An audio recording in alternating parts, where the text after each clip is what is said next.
सोड, मुंबईचे महापौर आहेत, नाही सोड तुझं. थांबा थांबा थांबा. त्यांचं असं म्हणणं की सरकारला गर्दी कमी दाखवायची.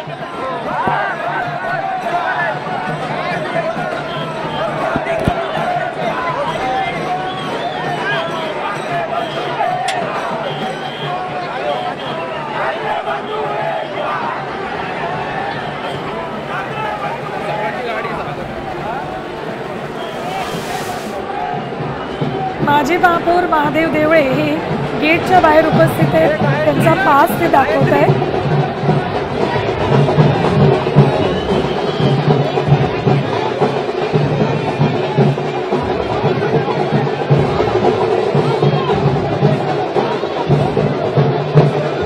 बाळा नांदगावकर नंतर आता यशवंत किल्लेदार हे सुद्धा या गर्दीला समजावण्याचा प्रयत्न करत आहेत. शांतता राखा, तुमच्यासाठी बाहेर स्क्रीनची सुद्धा व्यवस्था करण्यात आली हे या सगळ्यांना सांगण्याचा प्रयत्न करत आहेत. मात्र या प्रत्येकाला राज ठाकरे आणि उद्धव ठाकरे यांना एकाच मंचावर एकत्रितरित्या पाहायचे आणि हा क्षण अनुभवण्यासाठी म्हणून या प्रत्येकाला डोमच्या आत यायचे. त्यासाठी म्हणूनच हे सगळेजण हात येऊ द्या आम्हाला असं सांगतायत.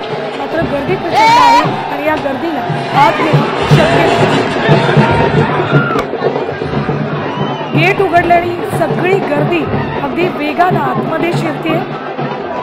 प्रचंड गर्दी या ठिकाणी जमलेली आणि त्या सगळ्यांना हात सोडण्यात आलेला आहे.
आजच्या या मराठी मेळाव्याला अभूतपूर्व प्रतिसाद मिळाला असल्याचं आपण म्हणू शकतो।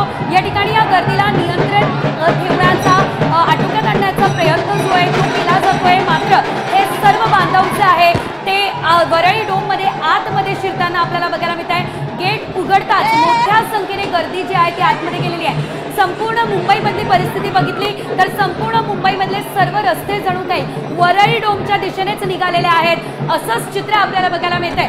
आणि आता आपण या तीनही दृश्यांच्या माध्यमातून पाहतोय वरळी डोमच्या आतमध्ये सुद्धा वरळी डोम संपूर्ण खचाखच भरलेला आहे। बाल्कनी असू दे किंवा खालचा परिसर असू दे पूर्ण क्षमतेने भरला असल्याचं आपल्याला बघायला मिळतंय। आणि आता जी गर्दी आतमध्ये सोडली जाते त्यांना कदाचित या ठिकाणी उभं राहावं लागणार आहे। बाहेरच्या कार्यकर्त्यांना आतमध्ये सोडण्यात आलेलं आहे, त्यांना रोखण्याचा खूप प्रयत्न केला मात्र ते थांबलेले नाहीये। आम्ही या ठिकाणी आजचा सोहळा अनुभवण्यासाठी आलेलो आहोत आणि त्यामुळे आम्हाला आतमध्ये सोडा अशीच त्यांची भूमिका बघायला मिळाली। तर तिसरे दृश्य वरळी डोमच्या बाहेरचे, एकीकडे गेट तर उघडण्यात आलेलं होतं मात्र वरळी डोमच्या बाहेर अद्यापही मोठ्या संख्येने गर्दी आपल्याला बघायला मिळते आहे। आणि वरळी डोमच्या बाहेरचा जो संपूर्ण परिसर आहे, पूर्ण रस्ता जो आहे तो या ठिकाणी सर्व मराठी जनांनी भरला असल्याचं आपल्याला बघायला मिळालेलं आहे। कारण केवळ मुंबईमधूनच नाही तर संपूर्ण संपूर्ण महाराष्ट्रातून या ठिकाणी जनता जी आहे ती आलेली आहे राज ठाकरे आणि उद्धव ठाकरे यांना ऐकण्यासाठी। आज ते मराठी जनतेला काय साथ घालतात, काय आवाहन करतात हे ऐकण्यासाठी ही सर्व जनता जी आहे ती रस्त्यावर उतरलेली आहे। मात्र ही तीनही दृश्य अतिशय महत्त्वाची आहे, कारण अभूतपूर्व असा प्रतिसाद जो आहे तो आजच्या या मराठी मेळाव्याला मिळालेला आहे। कारण आजचा दिवस ठाकरेंच्या दृष्टिकोनातून, मराठीच्या दृष्टिकोनातून अतिशय महत्त्वाचा आहे। मराठी विजय दिवस म्हणून आजच्या दिवसाला संबोधलं जाते आणि त्यामुळे आज मराठीसाठी, मराठी माणसासाठी, महाराष्ट्रासाठी नेमकं काय आवाहन ठाकरे बंधू करतात हे बघणं महत्त्वाचं असेल आणि तेच ऐकण्यासाठी आज ही सर्व जनता जी आहे ती वरई डोमच्या दिशेने निघालेली होती।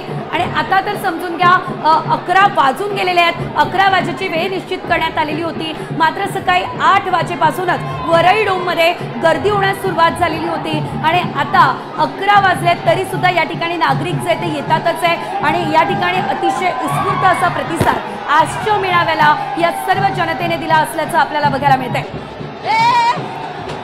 तर मधली दृश्य लक्षवेधी अशी आहेत, बाहेरच्या कार्यकर्त्यांना आत सोडताच गर्दीचा हा पूर्ण लोंढा इथे आत शिरला।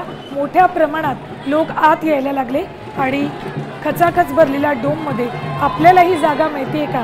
राज ठाकरे, उद्धव ठाकरे हे दोन्ही बंधू एकत्र येताना हा क्षण या डोळ्यांमध्ये साठवण्यासाठी, हा क्षण आपण साक्षीदार होण्यासाठी म्हणून इथे आपल्याला उभं राहिलं तरी जागा मिळते का यासाठी म्हणून हे सगळे मराठी लोक गेट उघडता क्षणी आत शिरलेले आहेत। अजूनही ही गर्दी गेले 5 ते 10 मिनिटं झाले आत जाण्याचा प्रयत्न करते। माजी महापौर महादेव देवळे हे सुद्धा या गर्दीतनं त्यांनाही आत नेण्याचा प्रयत्न करण्यात आलेला आहे। आता isakal.com आहे देशातील नंबर 1 ची मराठी न्यूज वेबसाईट। प्रत्येक अपडेटसाठी isakal.com ला नक्की भेट द्या।